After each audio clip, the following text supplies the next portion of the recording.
In 2012, Morrissey, the lead singer of the Smiths, wrote an autobiography. And it is just awful. No joke, this is one of the worst books I have ever read in my entire life. First thing that you'll notice is that this book is over 450 pages long. And wait a second, Penguin Classics? I thought that was like reserved for like classics. In any sense of the word, this book is not a classic. Apparently, Morrissey refused to have the book published if it was not published under the Penguin Classics name. That's such a Morrissey thing to do. And anyway, let's just get into the book. And the first thing you'll notice is that there's no chapters. Yeah, I'm not joking. 0 chapters are in this book. And that's one of the biggest problems with the book. It feels like he's just rambling on and on and on. This is especially seen in the first 100 pages of the book. Because in the first 100 pages of the book, it's mainly just talking about, like, his life as a youngster, as they would say. And he just does not get to the point at all.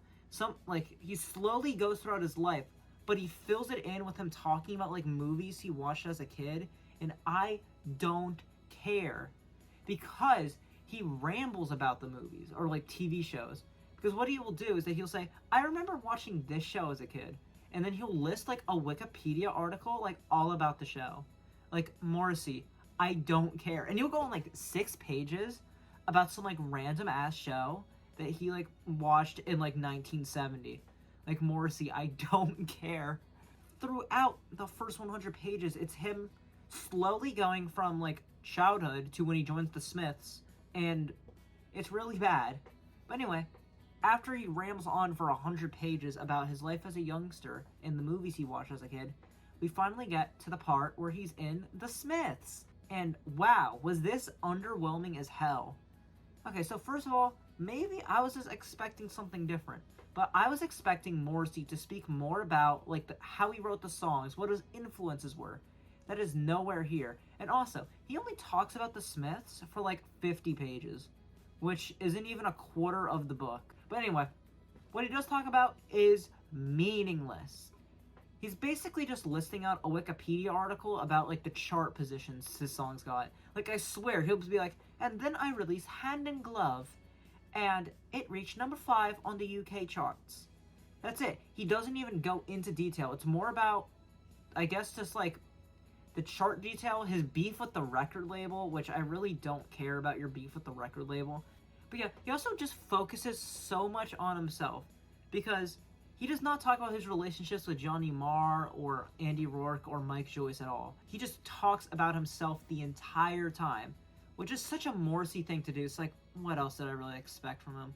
Still, it's annoying because I was expecting like an autobiography, but instead it's basically a Wikipedia article. Also, The Queen is Dead is one of my favorite albums of all time. He talks about it for 4 minutes. This album is regarded as one of the most iconic albums of the 80s, and he talks about it for 4 minutes in his 450-page autobiography. You gotta be kidding me. But yeah, anyway, that's it. That's really all he talks about the Smiths. So now he starts talking about his solo career, which is something I'm not too familiar with, which wouldn't be a problem if he would explain what he's talking about. But he doesn't explain what any of his songs mean. He doesn't explain, like, any of that. He just says, and then I released Viva Hate and Suede Head. Like, he just lists, just, like, what he released and the chart positions. I don't get it. It's so poorly written. And by the way, the no chapters part, this really messes it up. Because he will just go rambling on in blocks and blocks of paragraphs that there's no cohesiveness throughout this entire book. That's all I have to say about it. Anyway, he continues the same thing, talking about his solo career with the things he talked about with the Smiths. Just listing out the chart positions and a little story every now and then. And the little stories in between can kind of get interesting, but most of the time they're very unrelated to anything going on. You're like, oh, and then after that, I walked onto the dock and I saw 2 pigeons. They reminded me of home. Like, you just say meaningless crap. But one of the stories of him in the 90s, guess what? Morrissey dated a guy. That's right, Morrissey had homosexual feelings. This is such a shocker. This trouble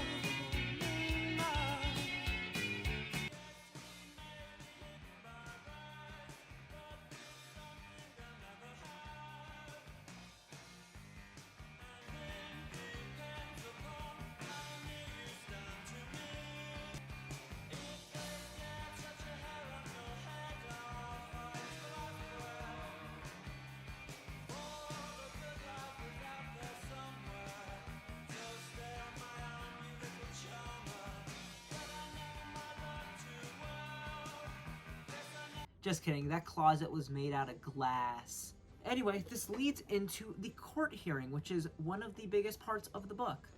And it's kind of stupid. So, Mike Joyce, the drummer for the Smiths, is basically very broke in the late 90s. And Morrissey and Johnny Marr both signed an agreement. Well, they signed this paper saying how the band's money would go to. So 40% would go to Morrissey, 40% would go to Johnny Marr, 10% would go to Andy Rourke, and 10% would go to Mike Joyce. This is kind of unfair, if you can tell by the numbers. And Mike Joyce obviously thought this was very unfair, especially since he doesn't have that much money anymore. So he sues Morrissey, says it's unfair, because guess what? Morrissey did not tell him that he was making this document. Anyway, Morrissey spends like 50 pages defending himself, being like, he didn't contribute shit to the band. Well, the court disagreed, and Mike Joyce got the money. That's really it. After that, he talks about a solo career after that, which I really don't care about at all in the slightest. And that's really it. Also, he tries to defend himself being racist. Well, he tries to argue that he's not racist, because Morrissey, if you didn't know, is a very bad person. He has a whole Watch Mojo video about the 10 worst things he did. That means he's really fucked up. The way he defends it is so bad. Basically, he just says, people have been calling me racist. Nuh-uh. That's all he does. He doesn't defend himself. He doesn't say, oh, I actually meant this. No, he just goes, nope, I'm not. He's just like, the New York Times said I'm racist. I'm not. That could be a Smith song.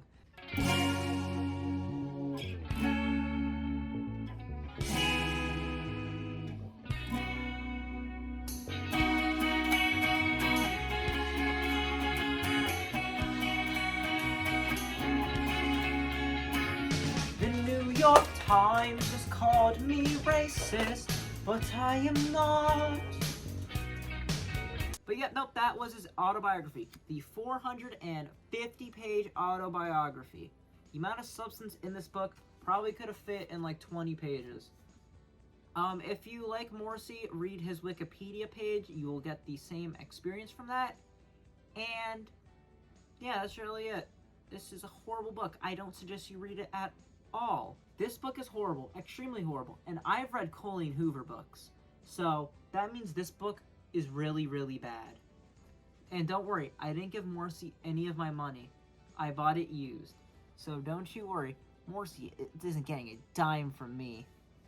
Alright, well, that's the video. Thank you for watching. Goodbye!